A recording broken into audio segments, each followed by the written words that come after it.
Welcome everybody. বন্ধুরা, কেমন আছো তোমরা? আশা করি ভালোই আছো। তো ম্যাথ কম্পিটিটিভ চ্যালেঞ্জার পর্ব আজ অনুপাত সমানুপাত। হ্যাঁ, এই অনুপাত সমানুপাত নিয়েই আমি বেশ কয়েকটি ভিডিও দিয়ে দিয়েছি অলরেডি। আজ তার পঞ্চম পর্ব। এই পঞ্চম পর্ব আমরা সুবীর দাসের বই থেকেই নিত্য নতুন অঙ্ক এবং খুব ইম্পর্টেন্ট অঙ্ক প্রিভিয়াস ইয়ারের কোশ্চেন থেকে নেওয়া। কাজে এই অঙ্কগুলি খুব কম সময়ে কিভাবে তোমরা শর্ট ফর্মে করবে তা জানার জন্য চলো আমার সঙ্গে তোমাদের প্রিয় ম্যাথ টার্গেট ইউটিউব চ্যানেলে। বিভিন্ন কম্পিটিটিভ পরীক্ষা, তুমি এসএসসি বলো, এসএসসির আন্ডারে সিজিএল বলো, সিএইচএসএল বলো, এমটিএস বলো এবং পিএসসি বলো, অন্যদিকে তোমার ব্যাংকিং সার্ভিস বলো, রেলওয়ে রিক্রুটমেন্ট বলো, প্রতিটি কম্পিটিটিভ পরীক্ষায় এই অনুপাত সমানুপাতের অঙ্কগুলি প্রতিবারেই দেখা যায়। এই অনুপাত সমানুপাতের অঙ্কগুলি নিয়েই আজ তার পঞ্চম পর্ব।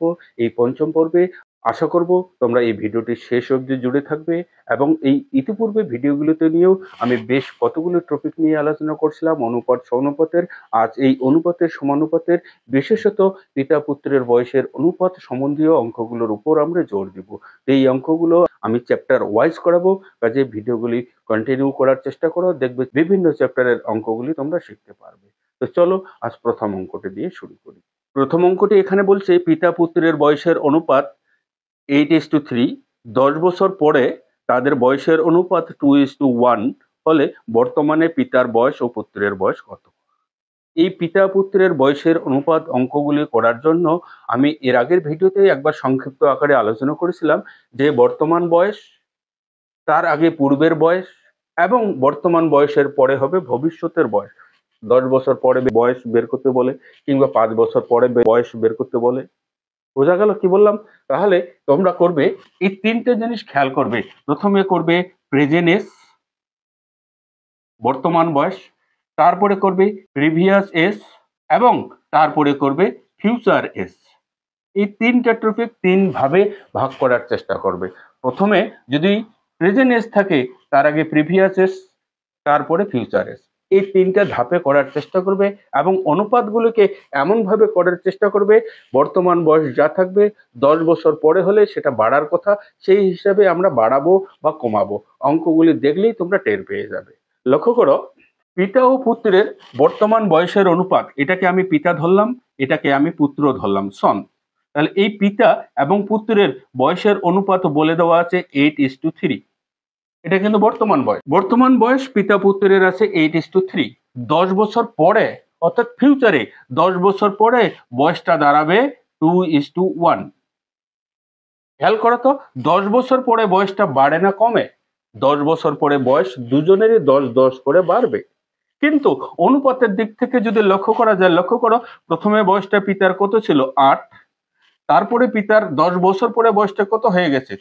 2 হয়ে গেছে। অনুপাতের দিক থেকে বয়সটা কমে গেছে। তাই এই অনুপাতটাকে তখন ঠিক করার জন্য আমরা করব কি, এই অনুপাতের ডিফারেন্স দিয়ে এই অনুপাতকে গুণ করব, আবার এই অনুপাতের ডিফারেন্স দিয়ে এই অনুপাতকে গুণ করব। বোঝা গেল আমি কি বললাম? লক্ষ্য করো, বর্তমান বয়সের অনুপাত পিতা পুত্রের 8:3। 10 বছর পরে বয়সের অনুপাত আমরা তো সচরাচর জানি, আজ যা বয়স 10 বছর পরে বয়স বের করতে গেলে 10 বছর বেশি হবে। তো বেশি হতে গিয়ে লক্ষ্য করো, পিতার বয়স যদি 8 বছর হয় তাহলে 10 বছর পরে বয়স কত আছে? 2 বলে দেওয়া আছে। কিন্তু বয়সটা তো বাড়ার কথা, এখানে বাড়েনি, বরঞ্চ কমে গেছে। তাই সেই অনুপাতটাকে অর্থাৎ বছর অনুযায়ী ঠিক করতে গেলে লক্ষ্য করো, 10 বছর পরে বয়স যেহেতু বাড়বে কিন্তু এখানে বাড়ে নাই, তাই সেটাকে ঠিক করতে গেলে এই অনুপাতের ডিফারেন্স কত? 8 আর 3 এর ডিফারেন্স 5। তাই এই অনুপাতকে আমরা 5 দিয়ে গুণ করব। আর এই অনুপাতের ডিফারেন্স কত? 1। তাই 1 দিয়ে এই অনুপাতকে আমরা গুণ করব। বোঝা গেল? তাহলে 1 দিয়ে যদি আমি গুণ করি 8:3 হবে, আর এটাকে যদি আমি 5 দিয়ে গুণ করি 10:5 হয়ে যাবে। বোঝা গেল কি বললাম? আমি একে 5 দিয়ে গুণ করব, সেই 5 কোথা থেকে পেলাম? দুইটা অনুপাতের ডিফারেন্স দিয়ে আমি গুণ করলাম। এবার লক্ষ্য করো, পিতার বয়স ছিল 8, এখন হলো কত? 10। তাহলে পিতার বয়স কতটা বাড়লো? 2 ইউনিট তো বাড়লো। এই 2 ইউনিট মানে এই বয়সটা কত বছর পরে? 10 বছর পরে। এই 2 ইউনিটের ভ্যালুই তোমার বোঝাচ্ছে 10 বছর। বোঝাতে পারলাম এইটুকু? এই 2 ইউনিটের ভ্যালুই 10 বছর। বলো 1 ইউনিটের ভ্যালু কত? 2 ইউনিটের ভ্যালু যদি 10 বছর হয় তাহলে 1 ইউনিটের ভ্যালু 5 বছর। এবার বলছে পিতার বয়স আর পুত্রের বর্তমান বয়স কত? বর্তমান বয়স কোনটা? এটা।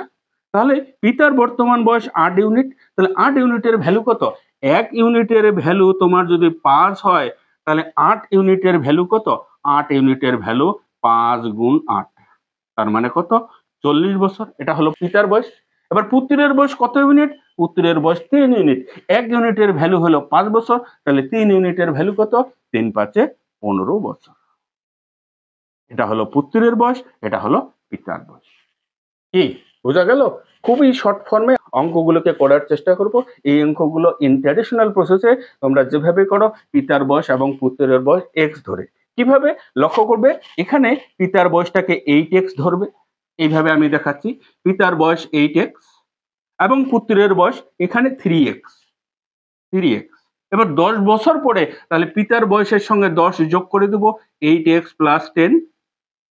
পুত্রেরও 10 বছর বাড়বে অর্থাৎ 3x + 10। এবার এই পিতা এবং পুত্র এই দুইজনের বয়সের অনুপাত দাঁড়াবে তখন তোমার 2:1। এবার এটাকে একটু ক্যালকুলেশন করে নিতে হবে। এটা ডিভাইডেড এটা 8x + 10 ডিভাইডেড 3x + 10 = 2:1। এবার এখানে বজ্রগুণন করে নিতে হবে। 8x + 10 = 3 দুগুণে 6x + 10 দুগুণে 20। 6x তুমি 8x এর এপাশে মাইনাস করে নিয়ে আসো, 6x টা মাইনাস হয়ে যাবে 8x থেকে, তাহলে হয়ে যাবে 2x। আর এদিকে 20 থেকে তুমি 10 বিয়োগ করে দাও, 20 থেকে 10 বিয়োগ করলে 10, তাহলে x = কত হলো? 5। লক্ষ্য করো 1 ইউনিটের ভ্যালু মানে x এর ভ্যালুই তোমার কত হলো? 5, যেটা আমাদের এখানেও আসছে 1 ইউনিটের ভ্যালু 5। বোঝা গেল? তাহলে x এর ভ্যালু যদি 5 হয় তাহলে বলো পিতার বয়স কত হবে? 5 এর সঙ্গে 8 গুণ করে দিলে 40 বছর এবং পুত্রের বয়স হবে 3x, তার মানে 3 এর সঙ্গে 5 ইনটু করে দিলে 3 5 15 বছর। এবার এইভাবেও তোমরা করতে পারো, যেটা ইন ট্র্যাডিশনাল প্রসেসে, কিন্তু অনেকটা সময় অনেকটা লম্বা। তাই এই অঙ্কগুলোকে শর্ট ফর্মে করার জন্য তোমরা এই সিস্টেমটাকে খেয়াল করার চেষ্টা করো। বয়সের অনুপাতটাকে বৎসরের দিয়ে কনভার্ট করার চেষ্টা করবে, যে 10 বছর পরে বয়স তো বাড়বে, যেহেতু বাড়ে নাই তাই এই অনুপাতের ডিফারেন্স দিয়ে এটাকে গুণ করব, আর এই অনুপাতের ডিফারেন্স দিয়ে, ডিফারেন্স মানে পার্থক্য দিয়ে তখন আমরা এটাকে গুণ করব। আর গুণ করে লক্ষ্য করো এটা 8 হলো, এটা 10 হলো, পুত্রের এটা 3 হলো, এটা 5 হলো, অর্থাৎ পুত্রের বয়স কত বাড়লো? 2 ইউনিট। অর্থাৎ 10 বছর পরে দুজনের বয়স তো সমান হারে বৃদ্ধি পাবে। আজকে আমাদের দুজনের বয়সের অনুপাত যাই হোক না কেন, 20 বছর পরে অনুপাতটা কি দাঁড়াবে? দুজনের বয়স কিন্তু 20 করে বাড়বে, তাই তো? 10 বছর পরে বা 20 বছর পরে সমান হারে বয়সটা বাড়বে। তাহলে পিতার যে হারে বয়সটা বাড়লো পুত্রেরও ঠিক একই হারে বয়স বাড়ার কথা। তাহলে পুত্রেরও বয়স 2 ইউনিট বাড়লো, পিতার বয়সও 2 ইউনিট বাড়লো। আর এই 2 ইউনিট মানে ইন্ডিকেট করছে কত বছরকে? 10 বছরকে। তাহলে 2 ইউনিটের ভ্যালু যদি 10 বছর হয়, 1 ইউনিটের ভ্যালু কত? 5 বছর। তাহলে পিতার বয়স হলো 8 ইউনিট, 8 ইউনিটের ভ্যালু 5 × 40 বছর। আর পুত্রের বয়স 3 ইউনিট, 3 ইউনিটের ভ্যালু 3 5 15 বছর। কি বোঝা গেছে? এবার নিশ্চয়ই লক্ষ্য করো তোমাদের অপশন নম্বর এ তে সঠিক উত্তরটি রয়েছে। চলো পরের অঙ্কটা দেখি। পরের অঙ্কটি বলছে এ ও বি এর সাপ্তাহিক আয়ের অনুপাত 9:7 এবং তাদের ব্যয়ের অনুপাত 4:3। উভয়েরই সপ্তাহে 200 টাকা সঞ্চয় করে থাকলে তাদের আয়ের সমষ্টি কত? একই রকম ভাবে আমরা করব। এ ও বি এর আয়ের অনুপাত বলে দেওয়া আছে 9:7। লক্ষ্য করো আমি এটা এ ধরলাম, এটা বি ধরলাম। তাহলে এ এর আয় 9:7, এ এবং বি। কিন্তু এদের খরচের অনুপাত, এটা হলো আয় আর এটা হলো খরচ। খরচের অনুপাত বলে দেওয়া আছে 4:3। এটা আয়, এটা খরচ। তাহলে আয়ের থেকে খরচটাকে বাদ দিয়ে দিই তবে তো আমার সঞ্চয় বেরিয়ে আসে। তাহলে আয় 9 টাকা, খরচ 4 টাকা। তাহলে আয় কত এর? 5 টাকা বা 5 ইউনিট। কিন্তু এর আয় হলো 5 ইউনিট, এর আয় হলো কত? 4 ইউনিট। কিন্তু বলছে দুজনে একই পরিমাণ সঞ্চয় করে, অর্থাৎ 200 টাকা। তাহলে 200 টাকা যদি সঞ্চয় করে তাহলে সমান ইউনিট কি সঞ্চয় করছে? লক্ষ্য করো এখানে 4 ইউনিট ডিফারেন্স, এখানে 5 ইউনিট ডিফারেন্স। তাই কি করব আমরা? তখন আমরা এই অনুপাতের ডিফারেন্স দিয়ে এটাকে গুণ করব, আর এই অনুপাতের ডিফারেন্স দিয়ে এটাকে গুণ করব। বোঝা গেল কি বললাম? এই অনুপাতের ডিফারেন্স কত? 1 1 দিয়ে গুণ করলে এটা 9:7ই হবে। আর এই অনুপাতের ডিফারেন্স কত? 2, তাহলে 2 দিয়ে এটাকে গুণ করলে 8 হবে, আর 2 দিয়ে এটাকে গুণ করলে 6 হবে। তখন এই অনুপাতটা কিন্তু তোমরা ভুলে যাও, এটার কাজ শেষ। এখন এই অনুপাত দিয়ে হিসাব করতে হবে তোমাকে। লক্ষ্য করো, এর আয় 9 টাকা, তাহলে খরচ কত? 1 টাকা। সঞ্চয় করে কত? 1 টাকা। বোঝা গেল? বি এর আয় 60 টাকা, খরচ 6 টাকা, তাহলে সঞ্চয় করে কত? 1 টাকা। অর্থাৎ 1 ইউনিট করে দুজনেরই সঞ্চয় হইল। তাহলে সেই 1 ইউনিটের ভ্যালু মানে দুজনেই 200 টাকা করে সঞ্চয় করে। বুঝাতে পারলাম এটুকু? 1 ইউনিটের ভ্যালু 200 টাকা। এবার বলছে এ ও বি এর আয়ের সমষ্টি কত? আয় কত? এ এর আয় 9 টাকা, বি এর আয় কত? 60 টাকা। বা তুমি এ এর আয়কে 9 ইউনিট ধরো, বি এর আয়কে 7 ইউনিট ধরো, তাহলে সমষ্টি কত? দুজনের আয় হলো 16 ইউনিট। তাহলে 1 ইউনিটের ভ্যালু যদি 200 টাকা হয়, তাহলে বলো তো 16 ইউনিটের ভ্যালু কত? 16 ইউনিটের ভ্যালু 16 ইন্টু 200, তার মানে কত? 16 দুগুণা 3200 টাকা। অর্থাৎ দুজনের আয় হলো 3200 টাকা। বোঝা গেল অঙ্কটা? লক্ষ্য করো, অপশন নম্বর সি তে তোমাদের দুজনের আয় 3200 টাকা আছে। কি খুব সুন্দরভাবে মিলে যায় না? অঙ্কটা কি এমন কোনো বড় কঠিন বা এমন কোনো বড় ক্যালকুলেশন করতে হচ্ছে? কোনোরূপ কোনো ক্যালকুলেশন নয়। খেয়াল করবে এইটুকু শুধু, যে এর আয় 9:7 দেওয়া আছে, কিন্তু তাদের খরচের অনুপাত 4:3 দেওয়া আছে। আবার বলাই আছে যে তারা উভয়েই প্রত্যেক সপ্তাহে 200 টাকা সঞ্চয় করে। তাহলে এ যদি 9 টাকা 9 ইউনিট আয় করে 4 ইউনিট খরচ করে, তাহলে এর সঞ্চয় কত? 5 ইউনিট। কিন্তু এর সঞ্চয় কত? এর সঞ্চয় হলো 4 ইউনিট। তো দুজনে কি সমান সঞ্চয় করছে? সমান সঞ্চয় করছে না। তাহলে সমান সঞ্চয় না করলে তখন আমরা করব কি, এই দুইটা অনুপাতের ডিফারেন্স দিয়ে উপরের অনুপাতকে গুণ করব, আবার উপরের দুইটা অনুপাতের ডিফারেন্স দিয়ে নিচের অনুপাতকে আমরা গুণ করব। লক্ষ্য করো, এই অনুপাতের ডিফারেন্স কত? 1 1 দিয়ে 9 কে গুণ করলে 9, 7 কে গুণ করলে 7। কিন্তু এই অনুপাতের ডিফারেন্স কত? এই অনুপাতের ডিফারেন্স হলো 2, তাহলে 2 দিয়ে এটাকে গুণ করব 8, আর 2 দিয়ে এটাকে গুণ করলে 6। এবার এই অনুপাতটা তোমরা ভুলে যাও। ভুলে গিয়ে এবার এখানে আসো। লক্ষ্য করো, 9 টাকা আয়, 8 টাকা খরচ বা 8 টাকা ব্যয়, তাহলে সঞ্চয় কত? সঞ্চয় তোমার 1 টাকা। লক্ষ্য করো, এখানে সঞ্চয় 1 টাকা হলে বিরও সঞ্চয় কিন্তু 1 টাকা, অর্থাৎ সঞ্চয়টা আমার সমপরিমাণ হলো। সেই সমপরিমাণ সঞ্চয় মানে 1 ইউনিটের ভ্যালু তোমার 200 টাকা আছে। এবার বলছে এ ও বি এর মোট আয় কত? সাপ্তাহিক মোট আয় কত? তাহলে মোট আয় কত? এর 9 ইউনিট আর এর 7 ইউনিট, তাহলে 9 আর 7 কত? 16 ইউনিট। তাহলে 1 ইউনিটের ভ্যালু 200 টাকা হলে 16 ইউনিটের ভ্যালু কত বলো? 3200 টাকা। বোঝা গেল? চলো পরের অঙ্কটা দেখি। পরের অঙ্কটি বলছে 48 লিটার মিশ্রণে অ্যাসিড ও জলের অনুপাত 7:5। ওই মিশ্রণে আর কত লিটার অ্যাসিড মিশালে মিশ্রণে অ্যাসিড ও জলের অনুপাত হবে 3:2। এই মিশ্রণের অঙ্কগুলো নিয়েও অনুপাত ও সমানুপাতের নিয়ম আমি অ্যালিগেশন পদ্ধতিও দেখেছি, এবং অ্যালিগেশন পদ্ধতি ছাড়াও বেশ কয়েকটি নিয়ম দেখিয়েছি শর্ট হিসাবে, খুব কম সময়ে করার জন্য। কাজে সেই ভিডিওগুলি তোমরা যদি দেখে না থাকো, চ্যানেলের ডেসক্রিপশন বক্সে প্রতিটি ভিডিও লিঙ্ক দেওয়া আছে, সেখানে গেলেই তোমরা সেই ভিডিওগুলি পেয়ে যাবে। বা চ্যানেলের প্লে লিস্টে গিয়ে তোমরা রেশিও অ্যান্ড প্রপোর্শনের প্লে লিস্টে গিয়েও তোমরা এই অনুপাত সমানুপাতের প্রতিটি ভিডিও দেখে নিতে পারো। লক্ষ্য করো অঙ্কটি কি বলছে। 48 লিটার মিশ্রণে অ্যাসিড ও জলের অনুপাত 7:5। লক্ষ্য করো, এখানে অ্যাসিড আর জল, এই অ্যাসিড ও জলের অনুপাত কত বলে দেওয়া আছে? 7:5। এই মিশ্রণে আর কত লিটার অ্যাসিড মেশাতে বলছে? অ্যাসিড যদি মেশাও সেই অনুপাতটা দাঁড়াবে 3:2। এবার শর্ট ফর্মে করার জন্য আমি এটাকে এইভাবে বলেছিলাম যে তুমি যেহেতু অ্যাসিড মেশাবে, তাই অ্যাসিডকে বাদ দিয়ে তুমি জলের পরিমাণ বের করো। হ্যাঁ, জলের পরিমাণ বের করো। জলের পরিমাণ বের করলে তোমার অ্যাসিডের পরিমাণ বের হয়ে যাবে। লক্ষ্য করো কিভাবে। তাহলে এখানে এই প্রথম মিশ্রণে জলের পরিমাণ কত? 5 ইউনিট। কিন্তু কত মধ্যে? 7 আর 5 12-র মধ্যে। বোঝা গেল? এই মিশ্রণে জলের পরিমাণ কত? 2 ইউনিট। কিন্তু কত ইউনিটের মধ্যে? 3 আর 2 5 ইউনিট। বোঝা গেল? এখানে জলের পরিমাণ, এখানে জলের পরিমাণ। এবার এই প্রথম মিশ্রণে জলের পরিমাণ 5/12 ডিভাইডেড দ্বিতীয় মিশ্রণে জলের পরিমাণ 2/5। এর থেকে আমরা বিয়োগ করব 1। বোঝা গেল? 1 বিয়োগ করে লক্ষ্য করো, 5/12 ইন্টু এই নিচের ভগ্নাংশ আমি উল্টে দেব, তাহলে উল্টে দিলে 5/2 হয়ে যাবে। তার থেকে বিয়োগ 1। এবার উপরে 5 5 25, নিচে 24 বিয়োগ 1 বিয়োগ করে নিলে লক্ষ্য করো 24 থেকে 24, 25 থেকে 24 বিয়োগ করলে 1/24। এবার বিয়োগ করার পর যেটা আসলো সেটাকে ওই দ্রবণের মোট পরিমাণ দিয়ে ইন্টু করো। লক্ষ্য করো কোশ্চেনে মোট দ্রবণের পরিমাণ কত? 48 লিটার। সুতরাং 48 দিয়ে তুমি এটাকে গুণ করে দাও, 24 দুগুণে 48, অর্থাৎ 2 লিটার তোমাকে অ্যাসিড মেশাতে হবে। লক্ষ্য করো অপশন নম্বর এ তে তোমার সঠিক উত্তরটি রয়েছে। কি বোঝা গেল নাকি অসুবিধা বলে মনে হচ্ছে? অসুবিধা যদি হয় লক্ষ্য করো আমি আরেকটা প্রসেস দেখাচ্ছি। কিভাবে? প্রথম মিশ্রণে অ্যাসিড ও জলের অনুপাত ছিল কত? এটা অ্যাসিড, এটা জল, 7:5। এখানে কত লিটার অ্যাসিড মেশালে পরে সেই অনুপাতটা কত দাঁড়াবে? 3:2। এটা আগের মিশ্রণের অনুপাত, এটা পরের মিশ্রণের অনুপাত। এখানে তোমাকে অ্যাসিড মেশানোর কথা বলছে, জল তো মেশানোর কথা বলে নেই। সুতরাং জল তো আমার সমান হওয়া উচিত। লক্ষ্য করো জলের পরিমাণ কিন্তু কমে গেছে, তাই তো?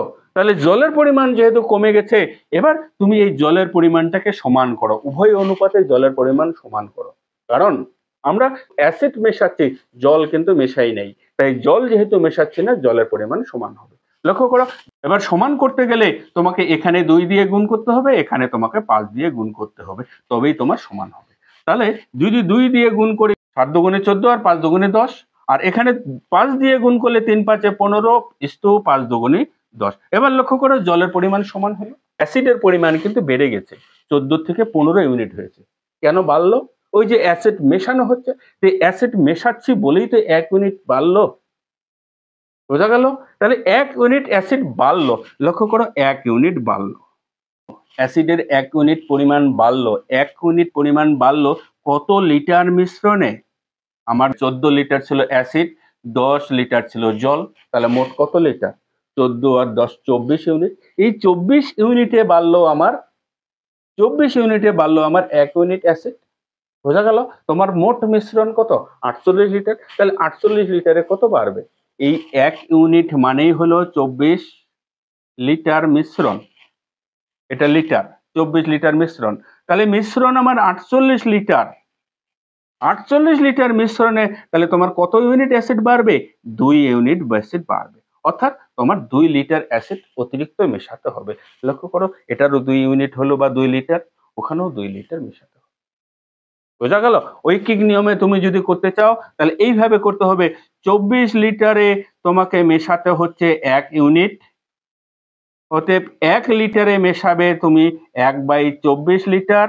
48 লিটার যেহেতু মিশ্রণ, 48 লিটারে মেশাতে হবে 48 ইন্টু 1 ডিভাইডেড 24, অর্থাৎ 24 দুগুণে 48 মানে 2 লিটার। এই হলো তোমার মিশ্রিত অ্যাসিডের পরিমাণ, অর্থাৎ 2 লিটার অ্যাসিড মেশানো যাবে। তাহলে লক্ষ্য করো 2 পদ্ধতিতেই আমি অঙ্কটা দেখালাম। এবার তোমাদের যেটা বেশি সুবিধা, যেটা বেশি ভালো এবং যেটা মাথায় রাখতে পারবে সেই নিয়মটা তোমরা ফলো করার চেষ্টা করো। কাজেই আমি বারবার বলছি এই ভিডিওগুলি প্রথম থেকে শেষ অবধি থাকার চেষ্টা করো, ভিডিওটিকে পজ করলে এই অঙ্কগুলি মিস করবে। কাজে ভিডিওটিকে না টেনে ভিডিওটি প্রথম থেকে শেষ অবধি দেখার চেষ্টা করো, প্রত্যেক ভিডিওতে নিত্য নতুন কিছু নিয়ম শিখতে পারবে। আর তোমরা কি চ্যানেলে প্রথমবার? চ্যানেলে যদি প্রথমবার হয়ে থাকো চ্যানেলটিকে সাবস্ক্রাইব করে পাশে বেল নোটিফিকেশন অন করে রাখবে, কারণ এই চ্যানেলে তোমাদের বিভিন্ন প্রতিযোগিতামূলক পরীক্ষার লেটেস্ট অঙ্ক নিয়েই প্রতিদিন ভিডিও আপলোড করা হয়ে থাকে। কাজে এই ভিডিওগুলির নোটিফিকেশন যাতে মিস না হয় তাই চ্যানেলটিকে সাবস্ক্রাইব করে অল নোটিফিকেশন অন করে রাখতে হবে। আর তোমরা যদি ফেসবুক থেকে ভিডিও দেখো তাহলে ম্যাথ টার্গেট ইউটিউব চ্যানেলের নামে ফেসবুক পেজ করা আছে, সুতরাং ফেসবুক থেকে ভিডিও দেখলে এই ফেসবুকের পেজটি ফলো করতে ভুলবে না। আর এই কম্পিটিটিভ পরীক্ষা বসে এমন চেনা জানা বন্ধু বান্ধব আত্মীয় স্বজন তাদের কাছে ভিডিওগুলি শেয়ার করতে ভুলবে না, তারাও এই ভিডিওগুলি দেখে এই অঙ্কগুলি শিখুক এবং তারাও বিভিন্ন প্রতিযোগিতামূলক পরীক্ষায় অংশগ্রহণ করুক। তো চলো পরের অঙ্কটা দেখি। পরের অঙ্কটি বলছে এ ও বি এর বর্তমান বয়সের অনুপাত 4:5। 18 বছর আগে এই অনুপাত ছিল 11:16। এ ও বি এর বর্তমান বয়সের সমষ্টি কত? লক্ষ্য করো তাহলে আমরা আগের বয়সটা লিখবো 11:16, বলছিলাম না আগের বয়সটা লিখবো, তারপর বর্তমান বয়স, তারপর ভবিষ্যতের বয়স। তাহলে প্রথমে আগের বয়সটা লিখে নিলাম 11:16। এবার এই দুজনের বয়স বর্তমান হলো 4:5। এটা 18 বছর আগের বয়সের অনুপাত, এটা বর্তমান বয়সের অনুপাত। এবার বলছে দুজনের বর্তমান বয়সের সমষ্টি কত। এবার লক্ষ্য করো, এটা যেহেতু 18 বছর আগের বয়স, তাহলে 18 বছর পরের বয়স এটা, তার মানে এই বয়সটাতে 18 বছর বাড়ার কথা। লক্ষ্য করো, এর বয়স 11, তার থেকে কত হয়ে গেছে, 4 হয়ে গেছে, তাহলে তো কমে গেছে, তাই না? তাই এটাকে ঠিক করার জন্য তোমাকে এই অনুপাতের ডিফারেন্স কত, 1, 1 দিয়ে তুমি এই অনুপাতকে গুণ করো, আর এই অনুপাতের ডিফারেন্স কত তোমার 5, তাহলে 5 দিয়ে তুমি এটাকে গুণ করো। বোঝা গেল কি বললাম? আগে দুজনের বয়সের অনুপাত ছিল 11:16, আর বর্তমান বয়স 4:5। আগের বয়স তো কম থাকে, বর্তমান বয়সটা আমার বেশি হয়, তো সেই অনুযায়ী লক্ষ্য করো, আগের বয়স ছিল 11 আর বর্তমান বয়সে হয়ে গেল 4, বর্তমান বয়স তো কম হয়ে যাচ্ছে। তাই অনুপাতটাকে বয়সের দিক থেকে ঠিক করতে গেলে এই অনুপাতের ডিফারেন্স 1, সেটা দিয়ে এই অনুপাতকে গুণ করব, আর এই অনুপাতের ডিফারেন্স কত, মানে ডিফারেন্স বলতে পার্থক্য বলছি আমি, 16 থেকে 11 বা 11 থেকে 16 যেটাই বলো না কেন, বিয়োগ পার্থক্য বের করার সময় আমরা বড়টার থেকে ছোটটা বিয়োগ করি। তাহলে 16 থেকে 11 বিয়োগ করলে 5 হয়, সেই 5 দিয়ে আমি এই অনুপাতকে গুণ করব। তাহলে এই অনুপাতকে 1 দিয়ে গুণ করলে এটা 11:16, আর এই অনুপাতকে 5 দিয়ে গুণ করলে 4 5 20 5 5 25, তাই তো? 4 5 20, 5 5 25। এবার লক্ষ্য করো, বয়স প্রথমে ছিল 11, এখন হলো কত, 20, তাহলে কত ইউনিট বাড়লো, 9 ইউনিট বাড়লো। আর এই 9 ইউনিট মানে কত বছরকে বোঝাচ্ছে, 18 বছরকে বোঝাচ্ছে, কারণ 18 বছর পরে তো এই অনুপাতটা দাঁড়ালো। তাহলে 9 ইউনিট মানে 18 বছর যদি হয়, তাহলে বলো 1 ইউনিটের ভ্যালু কত, 1 ইউনিটের ভ্যালু 9 দুগুণে 18, তার মানে 2 বছর। এবার এ ও বি এর বর্তমান বয়সের সমষ্টি বের করতে বলছে। লক্ষ্য করো, বর্তমান বয়সের সমষ্টি কত, এর বর্তমান বয়স 20 ইউনিট, বি এর বর্তমান বয়স কত, 25 ইউনিট। তাহলে 20 আর 25 মিলে মোট কত ইউনিট হচ্ছে, 45 ইউনিট। তাহলে 1 ইউনিটের ভ্যালু যদি 2 বছর হয়, তাহলে বলো 45 ইউনিটের ভ্যালু কত, 45 দুগুণা 90 বছর। তাহলে এ ও বি এর বর্তমান বয়সের সমষ্টি 90 বছর। লক্ষ্য করো, অপশন নাম্বার এ তে তোমার সঠিক উত্তরটি রয়েছে। কি অঙ্কটি বুঝতে কি কোনো অসুবিধা বলে মনে হচ্ছে? একদম শর্টকাট, শুধু এই ট্রিকটা খেয়াল করার চেষ্টা করবে, এবং এই অঙ্কগুলো খুব ইম্পর্টেন্ট বিভিন্ন কম্পিটিটিভ পরীক্ষার জন্য। লক্ষ্য করো, এই অঙ্কটিও তোমাদের সিপিও এসআই পরীক্ষায় এসেছিল 2007 সালের, সুতরাং এই অঙ্কগুলি দেখতে মিস করবে না। তো চলো পরের অঙ্কটা দেখি। পরের অঙ্কটি বলছে যে 3টি সংখ্যার অনুপাত 5:7:12, প্রথম ও তৃতীয় সংখ্যার যোগফল দ্বিতীয় সংখ্যা অপেক্ষা 50 বেশি, সংখ্যা 3টির যোগফল কত। লক্ষ্য করো, খুব ইজি অঙ্ক, যদি টেকনিকটা তোমরা ফলো করার চেষ্টা করো। এখানে সংখ্যা 3টির অনুপাত বলে দেওয়া আছে 5:7:12। এবার বলছে যে প্রথম আর তৃতীয় সংখ্যার যোগফল, প্রথম সংখ্যা 5 ইউনিট, তৃতীয় সংখ্যা আমি 12 ইউনিট ধরলাম, এই দুটি সংখ্যার যোগফল এই তৃতীয় সংখ্যার থেকে 50 বেশি। তাহলে এই প্রথম আর তৃতীয় সংখ্যার যোগফল কত, 5 + 12। এর থেকে যদি দ্বিতীয় সংখ্যা আমি মাইনাস করি, তাহলে কত হচ্ছে, লক্ষ্য করো, 5 12 17 - 7, তার মানে কত, 10 ইউনিট। আর এই 10 ইউনিটের ভ্যালু কত বলে দেওয়া আছে, 50। 50 বেশি তো, তাহলে এই 10 ইউনিটের পার্থক্যই তো 50। তাহলে এবার বলো 1 ইউনিটের ভ্যালু কত, 1 ইউনিটের ভ্যালু 5 হয়ে যাবে, 0 0 বাদ দিয়ে দিলে। এবার বলছে 3টি সংখ্যার যোগফল কত, 3টি সংখ্যার যোগফল কত ইউনিট, লক্ষ্য করো, এখানে 5 ইউনিট, 7 ইউনিট, 12 ইউনিট, তাহলে 7 5 12 আর 12 24 ইউনিট। তাহলে 24 ইউনিটের ভ্যালু কত, 1 ইউনিটের ভ্যালু যদি 5 হয়, 24 ইউনিটের ভ্যালু 24 কে 5 দিয়ে গুণ, তার মানে 120। লক্ষ্য করো, 3টি সংখ্যার সমষ্টি বা 3টি সংখ্যার যোগফল 120। লক্ষ্য করো, অপশন নাম্বার সি তে তোমার সঠিক উত্তরটি রয়েছে। পরের অঙ্কটি বলছে এক বিদ্যালয়ে 504 জন ছাত্রছাত্রীর মধ্যে ছাত্র ও ছাত্রীর অনুপাত 13:11। যদি ওই বিদ্যালয়ে আরো 3 জন ছাত্রী ভর্তি হয়, তবে ছাত্রছাত্রীর নতুন অনুপাত কত হবে। খুব ইজি অঙ্ক।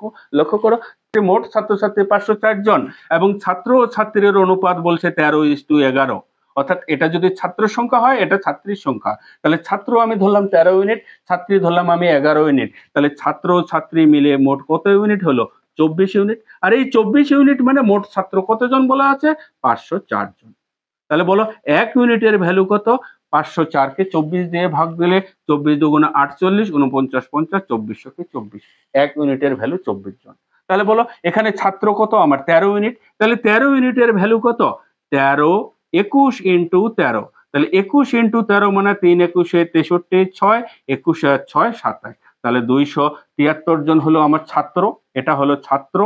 এবার ছাত্রী যদি তুমি বের করতে চাও, ছাত্রী তোমার কত? 504 এর থেকে তুমি এই 273 বিয়োগ করে দাও। টোটাল ছাত্রছাত্রী তো 504 জন, আমার ছাত্র বেরিয়ে গেল 273 জন। তাহলে ছাত্রী আমার কতজন? 504 এর থেকে 273 বিয়োগ করে দিলে 1 7 3 10 3 2 231 জন ছাত্রী আর 273 জন ছাত্র। এবার বলছে 3 জন ছাত্রী যদি নতুন ভর্তি হয় তবে ছাত্রছাত্রীর নতুন অনুপাত কি হবে? ছাত্রী 3 জন ভর্তি হচ্ছে, কিন্তু ছাত্র আমার ভর্তি হওয়ার কথা বলে নেই, তাই ছাত্র আমার 273 তো 273 রয়ে গেল, কিন্তু ছাত্রীর সংখ্যা এখানে 4 বাড়বে, অর্থাৎ 231 এর সঙ্গে 4 জন বাড়লো। তাহলে এটা হলো 273 ইস টু এটা হবে 235। এবার এই দুটার অনুপাত তৈরি করতে হবে। না, এখানে 3 জন ছাত্র ভর্তি হচ্ছে, 3 জন ছাত্রী ভর্তি হচ্ছে, 3 জন ছাত্রী ভর্তি হলে এটা 234 জন হয়ে যাবে। এবার যদি আমি এই দুটো অনুপাতকে 3 দিয়ে যদি আমরা ভাগ করে দিই, 3 9 27, 3 অক্ষে 3, 3 দিয়ে ভাগ করে দিলে 3 7 21, 22 23, 3 8 24। এবার 13 দিয়ে ভাগ করে দেওয়া যায় আবার, 13 দিয়ে ভাগ করলে 7 13 91 আর 13 দিয়ে ভাগ করলে 6 13 78, অর্থাৎ নতুন ছাত্রছাত্রীর অনুপাত কত? 7:6। লক্ষ্য করো অপশন নম্বর বি তে তোমার সঠিক উত্তরটি রয়েছে। খুব পাতি অঙ্ক, খুব সহজ অঙ্ক, একটু চেষ্টা করো তোমরা সকলেই পারবে। পরের অঙ্কটি বলছে একটি বিদ্যালয়ে ছাত্রছাত্রীর অনুপাত 2:3, যদি ছাত্রছাত্রী সংখ্যা যথাক্রমে 20% ও 10% বৃদ্ধি পায় তবে তাদের নতুন অনুপাত কত দাঁড়াবে? লক্ষ্য করো অঙ্কটি প্রায় একই রকম, কিন্তু এখানে ছাত্রছাত্রীর সংখ্যা উভয়ই বৃদ্ধি পাচ্ছে, সেটা পার্সেন্টেজের দিক থেকে বৃদ্ধি পাচ্ছে। প্রথমে ছাত্রছাত্রীর অনুপাত বলে দেওয়া আছে 2:3। এবার এই ছাত্র সংখ্যা 20%, ছাত্রী সংখ্যা 10% বৃদ্ধি পাচ্ছে, তাহলে বৃদ্ধি পেলে 2 ইন্টু 2 এর তো বৃদ্ধি পাচ্ছে, কত পার্সেন্ট বৃদ্ধি পাচ্ছে? 20%। তাহলে 100-র মধ্যে যদি 20 জন বৃদ্ধি পায় তাহলে ছাত্র সংখ্যা কত হয়ে যাবে? 100-র সঙ্গে 20 যোগ হয়ে যাবে, অর্থাৎ 120 হয়ে যাবে। তাহলে 2 এর 120/100। ঠিক একই রকম ভাবে ছাত্রীর সংখ্যা তোমার ছিল 3, 3 এর 10% বৃদ্ধি পাবে, 100-র 10% মানে 110, নিচে 100। ব্যাস অনুপাত করে নাও, তাহলে ছাত্রছাত্রীর নতুন অনুপাতটি পেয়ে যাবে। এবার 0 0 কেটে দিলাম, 2 দিয়ে ভাগ করে দেব 5, তাহলে এটা দাঁড়ালো 12/5 ইস টু এখানে 0 0 কেটে দেব, তাহলে 3 11 33/10। 5 দিয়ে ভাগ করে দেব 1, 5 দিয়ে ভাগ করে দেব 2, তাহলে 12 দুগুণা 24 ইস টু 33 অক্ষে 33। এবার 3 দিয়ে ভাগ করে দাও, 3 দিয়ে ভাগ করে দিলে এটা 8 আর 3 দিয়ে ভাগ করে দিলে এটা 11, অর্থাৎ 8:11 ওই স্কুলে নতুন ছাত্রছাত্রীর সংখ্যার অনুপাত। এটা অপশন নম্বর তোমার ডি তে উত্তরটি রয়েছে। চলো পরের অঙ্কটি দেখি। পরের অঙ্কটি বলছে দুটি কোম্পানি এ ও বি এর আয়ের অনুপাত 5:8 এবং এ এর আয় 25 লাখ বেশি হলে সেই অনুপাতটি দাঁড়ায় 5:4। তাহলে বি কোম্পানির আয় কত? একই রকম অঙ্ক, আমরা অনুপাতের দিক থেকে ইতিপূর্বে পিতা পুত্রের বয়সে যে অঙ্কগুলি দেখলাম সেই সেন্সেই আমরা এই অঙ্কটিকে করার চেষ্টা করব। এ ও বি এর আয়ের অনুপাত, এ ও বি কোম্পানি, এই দুটো কোম্পানির আয়ের অনুপাত বলছে 5:8, এ আর বি। এবার এ কোম্পানির আয় 25 লাখ টাকা বেশি হলে তাদের আয়ের অনুপাত দাঁড়াবে 5:4। এ কোম্পানির আয় বেশি, 25 লাখ টাকা বেশি, কিন্তু বি কোম্পানির আয়ের বেশি বা কম কোনো কিছু বলা নাই অঙ্কটিতে, তাই আমরা বি কোম্পানির আয় সমান ধরব, যেহেতু কম বেশি কিছু বলা নেই। কিন্তু এখানে বি কোম্পানির আয় কত? 8, এখানে বি কোম্পানির আয় কত? 4, অর্থাৎ কমে গেছে তো, তাই এই বি কোম্পানির আয়টাকে আমরা সমান করব। এখানে 8 আছে তো এখানেও আমরা 8 করব। যেহেতু বি কোম্পানির আয় কম বা বেশি কিছু বলে নাই, এ কোম্পানির আয় বেশি বা কম যা হোক কিছু বলছে, কিন্তু বি কোম্পানির আয়ের অপরিবর্তিত, তাই বি কোম্পানির আয়টা আমরা সমান করব, তাই এটাকে আমরা 2 দিয়ে গুণ করব।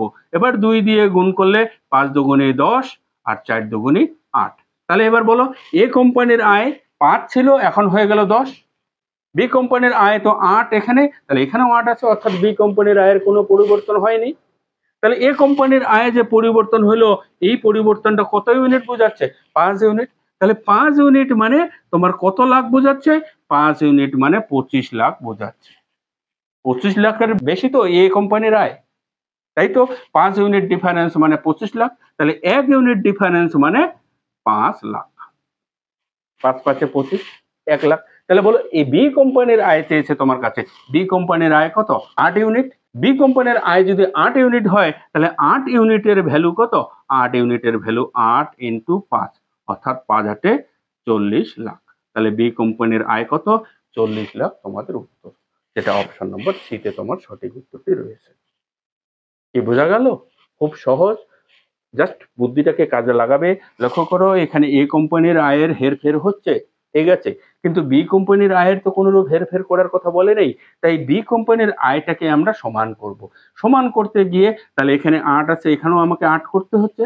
8 করতে গিয়ে তাই এটাকে 2 দিয়ে গুণ করে দিলাম, এটা 8 হয়ে গেল। বি কোম্পানির আয় এখানে 8, এখানেও 8। তাহলে এ কোম্পানির আয় বেড়ে গেল, কত ইউনিট বাড়লো? 5 ইউনিট। আর এই 5 ইউনিট মানে 25 লাখকে নির্দেশ করছে। তাহলে 1 ইউনিট মানে কত লাখকে নির্দেশ করবে? 5 লাখকে। তাহলে বি কোম্পানির আয় চেয়েছে, বি কোম্পানির আয় কত? 8 ইউনিট। তাহলে 8 ইউনিট মানে কত লাখ বোঝাবে? 40 লাখ। অসুবিধা নেই আশা করি। তো চলো পরের অঙ্কটি দেখি। পরের অঙ্কটি বলছে একটি ব্যাগে 1 টাকা 50 পয়সা ও 25 পয়সার মুদ্রা মিলিয়ে মোট 180 টাকা আছে এবং তাদের সংখ্যার অনুপাত 2:3:4 হলে 50 পয়সার মুদ্রার সংখ্যা কত? এখানে লক্ষ্য করো একটি বাক্সে 1 টাকা 50 পয়সা 25 পয়সা মিলে মোট 180 টাকা আছে। 180 টাকা, খেয়াল করো এটা টাকাতে আছে, এবং তাদের সংখ্যার অনুপাত আছে 2:3:4। এটা হলো সংখ্যার অনুপাত, অর্থাৎ 2টি আছে 1 টাকার মুদ্রা, 3টি আছে 50 পয়সার মুদ্রা, 4টি আছে 25 পয়সার মুদ্রা। তাই যেহেতু এটা টাকাতে আছে তাই এই সংখ্যাটাকে আমরা টাকার অনুপাতে কনভার্ট করে নেব। হ্যাঁ, 2টি 1 টাকার মুদ্রা কয় টাকা হবে? 2 টাকাই হবে। কিন্তু 3টি 50 পয়সার মুদ্রা কয় টাকা হবে? 3টি 50 পয়সার মুদ্রা, 2টি 50 পয়সার মুদ্রা মিলে 1 টাকা হয়। তাহলে 3টি মিলে 3/2, তাকে অর্ধেক টাকা করতে হবে। এবার 4টি 25 পয়সা মিলে কয় টাকা হবে? 4টি 25 পয়সা মিলে 1 টাকা হয়। তাই 4কে 4 দিয়ে ভাগ করতে হবে। বোঝা গেল? তাহলে এটা দাঁড়ালো 2:3/2 এটা 4কে 4 দিয়ে ভাগ দিলে 1। এবার এটা ভগ্নাংশের অনুপাত হলো। এই ভগ্নাংশের অনুপাতকে পূর্ণ সংখ্যার অনুপাতে করার জন্য এই নিচে 1, এর নিচে 1, এর নিচে 2, 1 2 1 এর লসাগু করতে লাগে। লসাগু দিয়ে প্রত্যেকটা অনুপাতকে গুণ করে দাও, তাহলে লসাগু 1 2 1 এর লসাগু 2 হবে। এবার 2 দিয়ে যদি এইটাকে গুণ করো, 2 2 4, আর 2 দিয়ে যদি এটাকে গুণ করো, সেই 2 আর এই 2 কেটে যাবে, তাহলে কত থাকবে? 3। আর 2 দিয়ে যদি এটাকে গুণ করো কত হয়ে যাবে? 2 হয়ে যাবে। তাহলে এবার সেই মুদ্রাগুলির মূল্যের অনুপাত দাঁড়ালো 4 টাকা 3 টাকা 2 টাকা মিলে মোট কত টাকা হলো? খেয়াল করো তো, 4 টাকা 3 টাকা 2 টাকা মিলে 4 3 7 2 9 টাকা। এই 9 টাকা মানে কত টাকাকে বোঝাচ্ছে? 180 টাকাকে বোঝাচ্ছে। বোঝা গেল? এই 9 ইউনিট মানে তোমার 180 টাকাকে বোঝাচ্ছে। তাহলে বলো 1 ইউনিট মানে কত টাকাকে বোঝাবে? 20 টাকাকে বোঝাবে। 9 20 180, 20 টাকাকে। বলছে 50 পয়সা মুদ্রার সংখ্যা কত? এখানে 50 পয়সার মুদ্রা কত টাকা আছে? 3 টাকা। তাহলে 3 টাকা মানে কত টাকাকে বোঝাবে? 3 ইউনিট মানে 3 ইন্টু 20, তার মানে কত টাকা? 60 টাকা। 50 পয়সার মুদ্রা 60 টাকায় আছে। এবার বলো 60 টাকায় তুমি কয়টি 50 পয়সার মুদ্রা পাবে? 60 টাকায় 60, যেহেতু 1 টাকায় আমরা দুটো 50 পয়সা মুদ্রা পাই, তাহলে 60 টাকায় আমি পাবো 60 ইন্টু 2, তার মানে 120টি 50 পয়সার মুদ্রা। বোঝা গেল? লক্ষ্য করো তোমাদের উত্তর অপশন নাম্বার এ তে তোমার সঠিক উত্তরটি রয়েছে। চলো পরের অঙ্কটি দেখি। একই রকম পরের অঙ্কটিও লক্ষ্য করো একটি বাক্সে 1 টাকা 50 পয়সা মুদ্রা মিলিয়ে মোট 378টি মুদ্রা আছে। এবার টি মুদ্রা, 378টি মুদ্রা, এবং তাদের মূল্যের অনুপাত দেওয়া আছে 13:11:7। বলতে হবে 50 পয়সার মুদ্রার সংখ্যা কত। একই রকম কনসেপ্ট। লক্ষ্য করো এখানে মোট মুদ্রা 378টি কিন্তু দেওয়া আছে, এটা টিতে দেওয়া আছে, টাকাতে নয়। কিন্তু তাদের মূল্যের অনুপাত আছে 13:11:7। এটা হলো মূল্যের অনুপাত, অর্থাৎ 13 টাকা 11 টাকা 7 টাকা। এই 13 টাকা আছে 1 টাকা দিয়ে, তাহলে 13 টাকার মধ্যে 1 টাকা তুমি কটি পাবে? সংখ্যাতে তৈরি করব, যেহেতু এটা সংখ্যায় দেওয়া আছে। তাহলে সংখ্যাতে তৈরি করতে গেলে 13 টাকার মধ্যে 1 টাকার মুদ্রা আছে 13টি, অর্থাৎ 13 গুণ 1। আর এই 11 টাকার মধ্যে 50 পয়সা মুদ্রা তুমি কটি পাবে? টাকার মধ্যে আমরা 2টা পাই, তাহলে 11 টাকার মধ্যে আমরা 11 গুণ 2টা পাবো। আবার 25 পয়সার মুদ্রা 60 টাকা, 60 টাকায় কয়টা 25 পয়সার মুদ্রা পাবে? 1 টাকায় তুমি তো 4টা 25 পয়সার মুদ্রা পাও, তাহলে 60 টাকায় পাবে 7 গুণ 4। এবার অনুপাতটা দাঁড়ালো 13:22, 11 দুগুণী 4 সাথে 28। তাহলে বলো মোট মুদ্রার সংখ্যা কত? 28 আর 22 হলো 50, 50 10 60, 63টি। অর্থাৎ এই 63 ইউনিট মানে মোট কতটি মুদ্রাকে বোঝাচ্ছে? 378টি।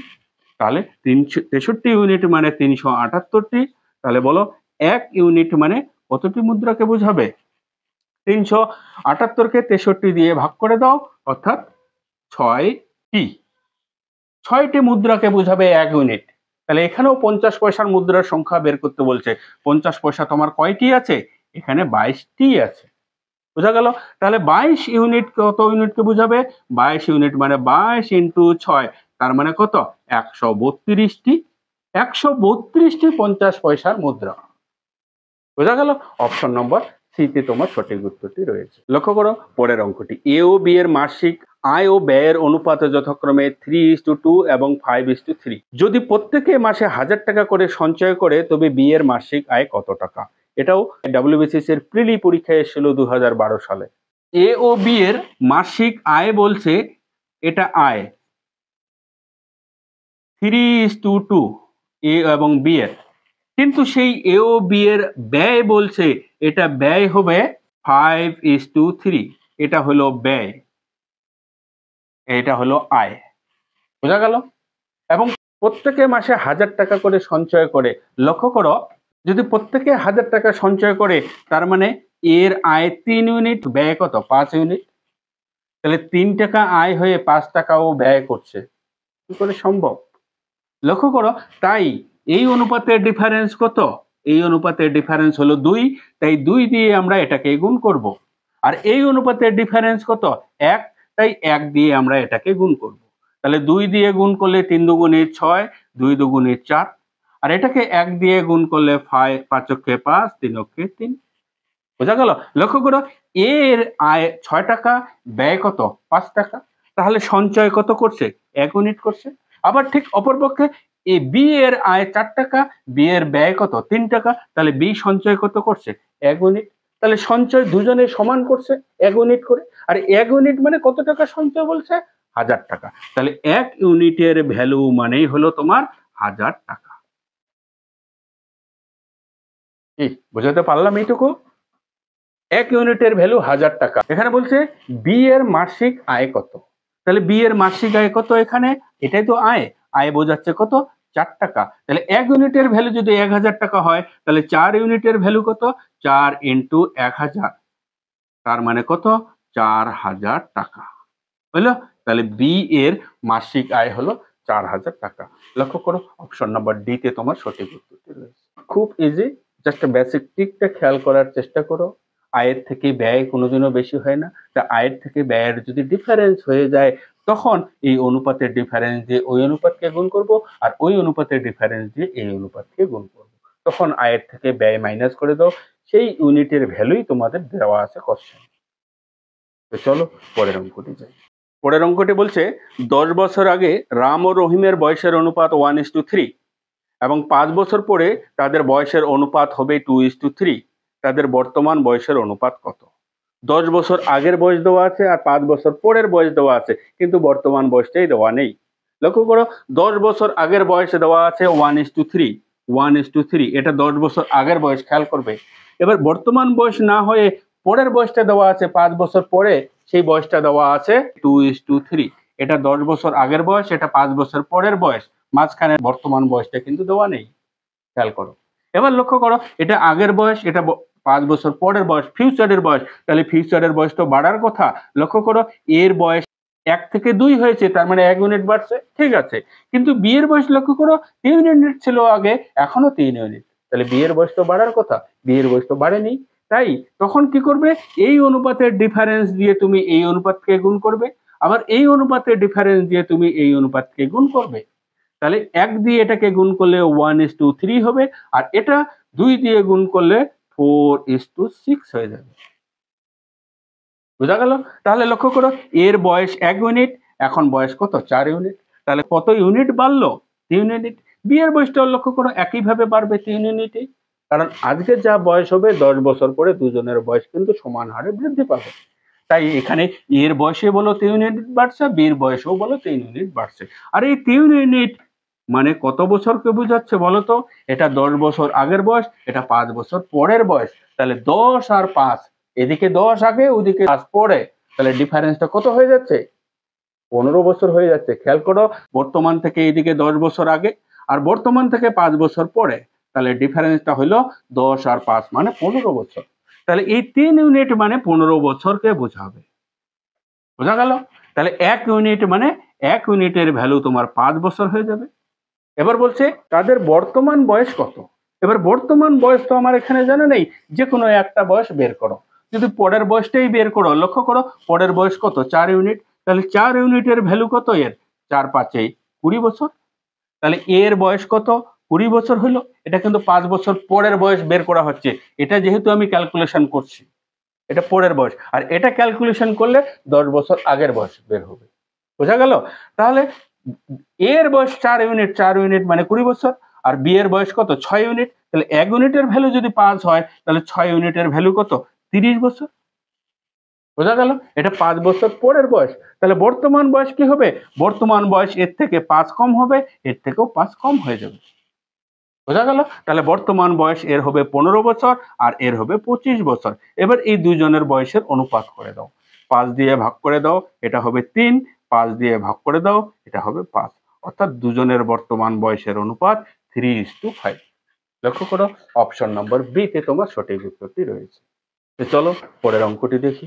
পরের অঙ্কটি বলছে দুই ব্যক্তির বর্তমান বয়সের অনুপাত 5:7। 16 বছর আগে তাদের বয়সের অনুপাত ছিল 3:5। এখানে বর্তমান বয়স আছে এবং বর্তমান বয়সের আগের বয়সটাও দেওয়া আছে, তাই আমরা আগের বয়সটাই লিখবো। 16 বছর আগের বয়স 3:5। বোঝা গেছে? এটা 16 বছর আগের বয়স। তাহলে বর্তমান বয়স বলে দেওয়া আছে 5:7। হ্যাঁ, এটা 16 বছর আগের বয়স, এটা 16 বছর পরের বয়স। হ্যাঁ, এটা বর্তমান বয়স আর এটা 16 বছর আগের বয়স। তাহলে 16 বছর আগের থেকে বর্তমান বয়স লক্ষ্য করো, প্রত্যেকেরই কিন্তু 2 ইউনিট করে বাড়ছে এবং বাড়ারই কথা। আগের বয়স থেকে বর্তমান বয়সটা তো বাড়ারই কথা, তাই না? তাহলে কত ইউনিট বাড়ছে? 2 ইউনিট।